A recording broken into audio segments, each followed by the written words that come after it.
respect and honor to national flag that was achieved on 15th August 1947. This day is celebrated as national festival. There are three national festivals in our country that is celebrated extremely with the people of India. As we know, 15th August, 15th August Independence Day, 26th of January as Republic Day, and 2nd October Gandhi Jayanti. These three popularly known as national festival. These are not written in Indian Constitution, provided we may call it national festival because this day plays a vital role in the life of we Indians. We Indians feel proud of this national festival. There are some facts I would like to express before you that this day is a red letter day in the history of our country. Many freedom fighters sacrificed their life in the struggle of freedom. Their names are known to all very easily because these are very well-known faces before us. They sacrifice their families, they sacrifice their luxurious life for the freedom and betterment of our country. There are so many chronology concerning this Independence Day. This day would be recalled and remembered forever because when we got freedom in 1947, we have nothing. There are only 36 crore of people residing in our country. But we were facing many problems because we have nothing. The Britishers went away from India.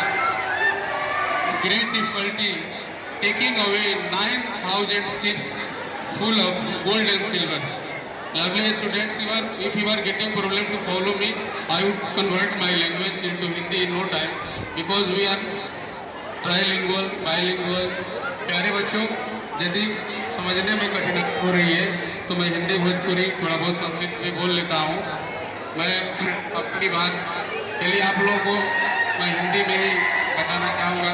मेरे प्यारे बच्चे जो उत्तरी भवन के नीचे बैठे हुए हैं, खड़े हैं, कृपया शांति बनाए रखें और इस ज्ञानवर्धित शब्दों से कुछ ज्ञान अर्जित करें और समझने का प्रयास करें। ये हमारी सामाजिक संरचना जो है, ये सामाजिक संरचना की ही देन है कि आज इस हम लोग प्रांगण में खड़े हैं और ये विद्यालय जो प्रकाश पुंज की तरह हम सभी को ज्ञान दे रहा है और उस ज्ञान के माध्यम से हम अपनी ज़िंदगी को संवार रहे हैं।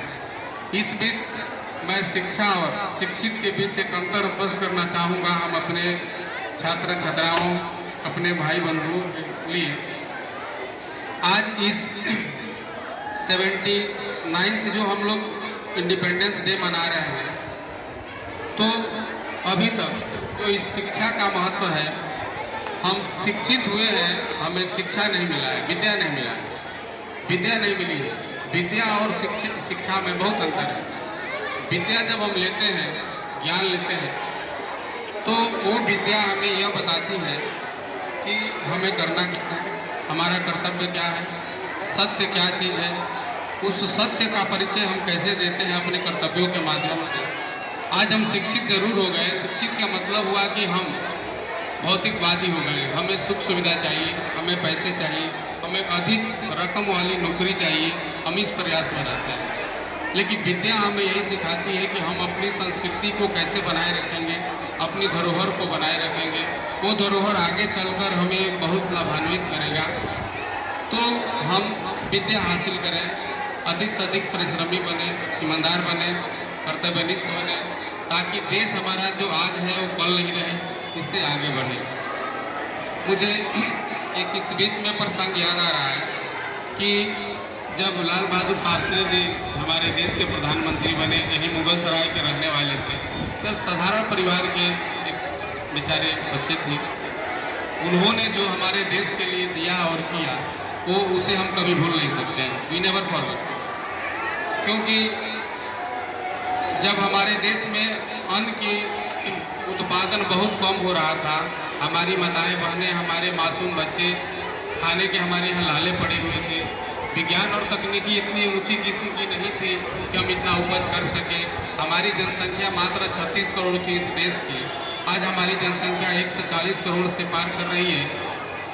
आज खाने बहुत ज़मीन जो हमारे हैं वहाँ भवन बन गए हैं, कल कारखाने लग गए हैं। ज़मीन की जो क्षेत्रफल है वो कम हो गई है। लेकिन आज अन्न इतने हम उपजा लेते थे कि 2000 टन अन्न हमारे देश में चूहे खा जाते हैं। उस समय इतनी आबादी कम थी, ज़मीन उतना ही था, फिर भी हमें खाने के लिए नहीं मिलता। अमेरिका से PL 550 नामक जो गेहूँ आता था, अगर हिस्ट्री आप पढ़े होंगे तो आप लोगों को एक प्रसंग याद होगा कि बहुत अपमानजनक शर्त पर अमेरिका हमें गेहूँ देता था उस समय, PL 505। तो ये लाल बहादुर शास्त्री जी को अपमानजनक वाली बात जब इनको पता चला तो उन्होंने कहा कि देखिए, हम इस अपमानजनक वाला अन्न नहीं खाएंगे। एक दिन हम लोग व्रत रखेंगे।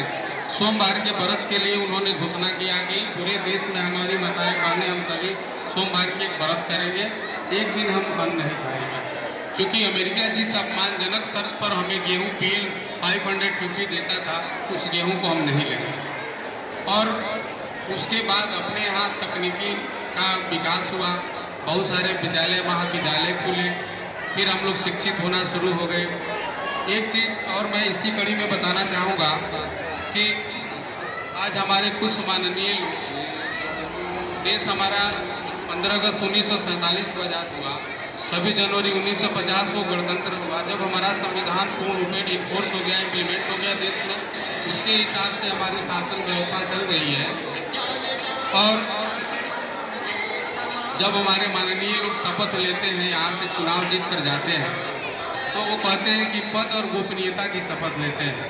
जब हमारे देश में सुप्रीम कोर्ट जजमेंट 2005 जब RTI लागू हो गया, राइट टू इन्फॉर्मेशन एक्ट, तो पद तो मुझे पता चलता है कि मैं विधायक MP का शपथ ले रहा हूँ, लेकिन गोपनीयता क्या है ये पता नहीं चला। वही चीज़ गोपनीय हमारे देश में रह गई है। सुरक्षा की बात है, दूसरी हमारे पर्सनल लाइफ की बात है। हम पर्सनल लाइफ को कभी किसी से शेयर नहीं कर सकते। एज ए गवर्नमेंट एम्प्लॉई भी है, फिर भी हम नहीं कर सकते, क्योंकि पर्सनल लाइफ पर किसी का अधिकार नहीं है। तो गोपनीय कि जब उसमें RTI डाला गया भारत सरकार के पास, सूचना मंत्रालय के पास, ये गोपनीय क्या है, what is secrecy when you are going to take oath after contesting the election from your assembly constituency and Lok Sabha constituency. Then the reply was given by the information department from Delhi that गोपनीयता में जब देश हमारा आज़ाद हुआ था तो एक Indian independent act एक बना होगा। हमारे भाई बंधु बहुत सारे पढ़े लिखे विद्वत समाज है, बहुत लोग अंतिम डिग्रीधारी हैं। उसमें इंडियन इंडिपेंडेंट एक्ट की बात हुई है कि अंग्रेज यहाँ से गए, 99 ईयर्स के लिए लीज की तरह आज़ादी देकर हमें चले गए हैं। उस एक्ट को हमारे भाई बंधु प्रयास करेंगे पढ़ने के लिए। इट मीन्स उस एक्ट से ये पता चलता है कि शायद 99 ईयर्स बाद फिर कुछ इसमें बदलाव हो सकता है, लेकिन हम इस भारत के जवान दोबारा चाहेंगे नहीं कि वो दिन हमें देखने को मिला। History can't be repeated because we are the young of Indian, we have such a strength to change away the Indian with at any rate. तो दूसरी बात मैं ये कहना चाहूँगा कि आज हम शिक्षित बन रहे हैं। जब हम आज़ाद हो गए, गुलामी की जहाँ तक हम बात करते हैं तो slaves have no ideology. You may have heard that if anybody is slave they have no ideology, he can't say anything, he can't take decision, he has no right to make any decision at the critical situation. दूसरी बात कहेंगे कि एक आज महिला सशक्तिकरण, female education पर हम लोग ध्यान देते हैं। ध्यान देने की बात यह है कि महिला को अगर आप शिक्षित कर रहे हो, if you are going to educate the female child, to educate the female child produces two profits in our society. एक लड़की अगर शिक्षित होती है, दुहिता सब आप लोगों ने सुना होगा। एक लड़की समाज की हमारी शिक्षित होती है तो दुहिता, दो जगह की हित होती है। लड़की जब तक अपने घर रहती है, अपने फादर के घर रहती है, तो अपने माता पिता के हित की बात करती है, सोचती है। जैसे ही उसकी शादी हो जाती है, हमारी सामाजिक रीति रिवाज परंपरा है तो वो अपने मायके ससुराल जाती है तो ससुराल के हित की बात सोचती है, प्लस अपने मायके के भी हित की बात सोचती है। तो लड़कियों को शिक्षित करके हम इस समाज को बहुत आगे बढ़ा सकते हैं। तो एक लड़की शिक्षित होती है तो दो घर की हित होती है, जिसको हम दुहिता कहते हैं हिंदी में, ठीक है ना। तो मुझे लग रहा है कि हमारे वक्ताओं की लंबी लाइन है, कुछ लोग इस लाइन में लगे हैं बोलने के लिए, कुछ कार्यक्रम अभी शेष बचे हैं, शायद वो लोग भी परफॉर्मेंस करेंगे, आप लोग सुनेंगे। मैं चाहूँगा कि मंच की और ये हमारे विद्यालय परिसर की आवाज़ बता रही है कि अब वो लोग शायद आगे नहीं सुनना चाहते हैं, इसलिए मैं चाहूँगा अपनी वाणी को विराम देना। इन्हीं शब्दों के साथ मैं वाणी को अपने विराम देता हूँ। जय हिंद, जय भारत, जय गणतंत्र दिवस।